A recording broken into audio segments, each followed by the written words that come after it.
Assalamu-alaikum viewers, hope so you all are doing well and great. So if anyone didn't subscribe my channel, then you can go and subscribe my channel and also follow me on my Facebook and Instagram page too. So from today I will upload lectures on literary theories like liberal humanism, structuralism and deconstruction. All these theories I will upload lectures on all of them. So from today, first of all, we will discuss the first theory, liberal humanism, in this lecture. So here in slides, I am sharing with you 10 tenets of liberal humanism, and I am giving you an introduction of liberal humanism in my words. So you can take your copy and pencil and write down every word. Okay, so liberal humanism basically is the base of all theories. It's a philosophical and literary movement which talks about a man is the center of everything. Liberal humanists said that man is the center of everything. They talk about the human abilities and the capabilities, and it's a system of study of historical changing, and it views or recognize the humans are individual in the historical development and the concept of the 20th century. They said that humans are the individual in that historical development and the concept of existentialism later in the 20th century, and liberal humanists believed on the fixed nature and the consistency of human nature. They said that the man is supreme, man is free, and man is create his own destiny. Liberal humanism rejects any kind of supernatural power. They didn't rely and they deny the supernatural power of anything. This theory rejects life after death and focus on seeking happiness to the world, and this is a totally disbelief things, but this is the liberal humanist beliefs. So now I will discuss with you some points of the liberal humanism which we can call the 10 tenets of liberal humanism. Okay, basically liberal humanism, it was a western philosophy or a theory, and that originated from the ideologies of the ancient Greece, and the father of liberal humanism was Hobbes, and it was firmly developed in the 19th century, and F.D. Morris introduced liberal humanism in literature in 1940.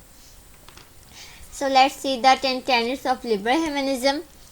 Quality is timeless. They said that Plato combined truth and the beauty into highest idea. The God to him is timeless and not contingent. This is a way of thinking that may be said to be mirrored more or less intentionally by liberal human critics. Tenets 2 and 3. Atheists, of course, the text of context independence. They believe on the independence of the context of the text. Meaning and the quality are inherent. They said that the quality and the meaning of the text are inherent, not applied from a meta language, be authorical intent or the socio-cultural conditions or theories about those. This focus on the words on the page is called close focus reading. They believe on the close focusing on the reading of the text. So they are invisible guidelines literary critics use when the reading a text. It is said that they can only be brought to the surface of a conscious effort of the will. So let's see the tenets 4. What is the tenets 4? Human nature is also timeless. They also said that the nature of human is timeless.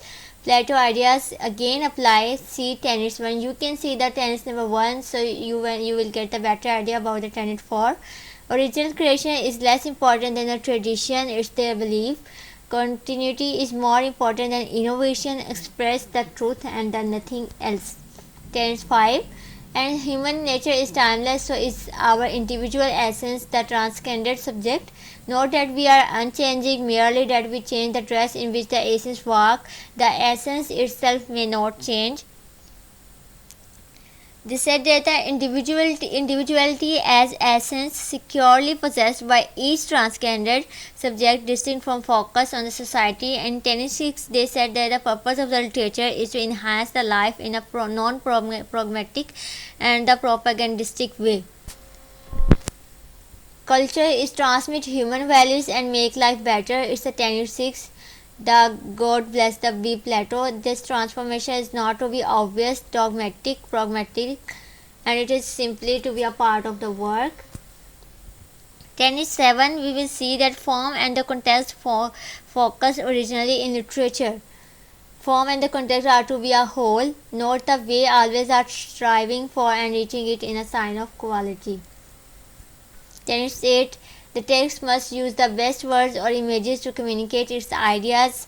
There must be no unnecessary or the narcissistic articulates that must get in the way of experiencing truth. This is what makes the text beautiful and good.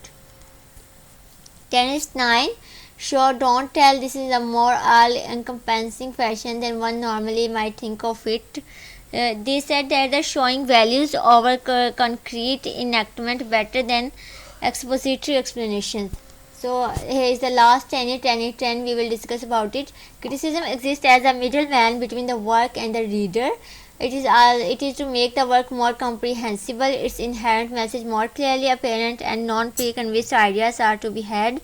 Critics are conduits of meaning, not creator and a systematizer. For example, critics should interpret the text by the authorizing, theorizing, and ideas must trust instead of the direct sensory and the encounter text. So it was all about the theory of the liberal humanism. If you didn't get any point, then you can ask me in comment section and I will share slides with you.